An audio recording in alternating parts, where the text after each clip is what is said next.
Welcome to another video. My name is Mario, and in today's video, I'll do a tutorial of an effect that you have probably seen around online and you probably did not know what it was called. So if you stumble across this video and you found this tutorial, this is the flash cut effect. And in today's video, I'm going to show you how you can do it. It's not a very difficult effect to accomplish. You can do it in any video editing software that allows you to create masks around objects, so even something like CapCut. So this is what I mean by the flash cut effect. You've probably seen this online almost everywhere. And the idea behind this is that you're trying to match a general pattern or a general shape. But I'm going to tone it down and make a super basic version of this so that you get the concept of how this can be done. So let's jump into Premiere Pro. I'm going to be using this video clip right here of all of these cars sort of crossing the street. And what I'm going to do now is I'm going to identify one car to apply this flash cut effect to. So I kind of like this area over here. And I think I'm going to time it to start the clip right there. So I'll select M here, which I already did. So that inserts a marker on the current clip while you have that selected. So from there, I'll go over to this clip again, and I'll find another car that crosses that exact same place.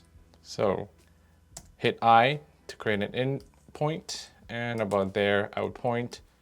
And now we'll drag it down and have this start where I created that marker.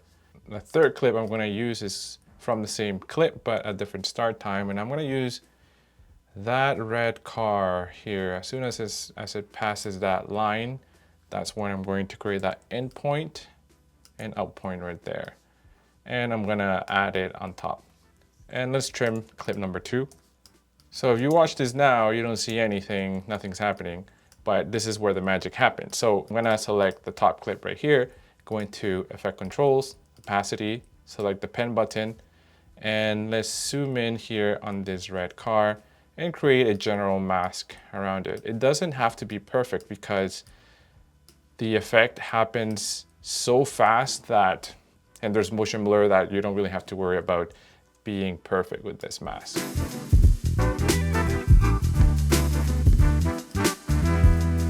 So you can adjust it a little bit right there and click on the stopwatch of the mask path, and that will create keyframes to follow this red car. And the mask feather, maybe I'll increase it by a bit, like 12% or something. And from here, we can ask Premiere Pro to track this mask. Let's zoom out a little bit. Let's press this play button.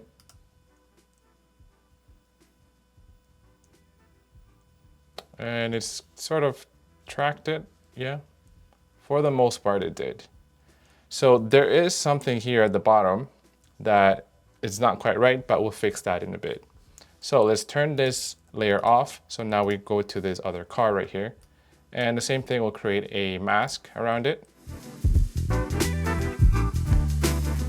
A little trick here if you're in Premiere Pro is you can click and drag the pen tool to add a little bit of a curvature around that mask. And again, let's do this, track that mask. And let's see what Premiere Pro did. And I think it did an okay job. So let's turn this off. Okay, pretty good. I feel like Premiere's getting better with this auto mask tracking feature, which in the past used to be horrible. It's still not the best, but they're improving step by step. All right, so now that we have here, what we'll do is enable this layer 3 again. So we'll do a cut every 2 seconds. And we don't want this effect to last for too long because it starts getting like a little bit too much. So we're just gonna add something to last about a second. So let's press the right button key to move ahead 2 frames, 1, 2. And we'll trim this right here. Let's move ahead again, 1, 2. And at this point, I want to show back the first car over here. So I'm going to be trimming this second clip. And let's go ahead 2 frames. So at this point, I show the bottom clip, and I just repeat this same pattern that I have here a few times. So let's move forward a couple more frames. We have something that looks like this. I think I can end it earlier. So right about here, we'll delete this clip and let's have 2 frames of this one actually, and let's end back on the first clip. So there's one minor thing that I have to fix first, and that'll be here. It's something that I should have done earlier, but I forgot to. So we'll select this video on layer 3, which is that red car. So you select motion, and now you're able to click and drag that car and center it to be somewhat over that other car. So we'll copy that motion here and select these 2 clips, which are also the red car, and Control V or Command V to paste that. And that will just copy that motion there so that the red car is slightly more centered in that flash cut. So I can select all of these clips, right click, and create a nest. I'm going to use the transform effect and drag it here. Before we continue, let's deselect this and enter a shutter angle of 180, and that will give us a little bit of a motion blur. When the flash cut starts, I'm going to select a keyframe for scale. Let's select something for rotation, but right at the beginning. Okay, so as soon as that starts, let's set another keyframe, sorry, here at the beginning for scale. So we can zoom in using the plus button a little bit. And let's make this a little bit longer. So we'll move this, we'll move that scale maybe about here. Maybe about here. Yeah, we'll see what it looks like. And at this point of this second keyframe for scale, we'll increase that a little bit.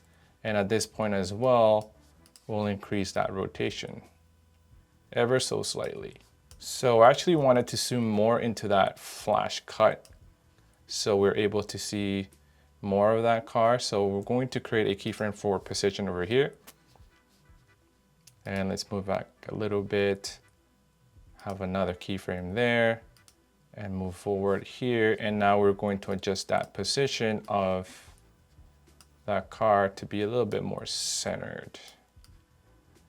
And let's adjust the rotation a little bit more as well to like -10. Let's adjust that position again. We'll select all of these 3 keyframes, right click, ease in to smoothen those keyframes, select these other ones, right click, and ease out.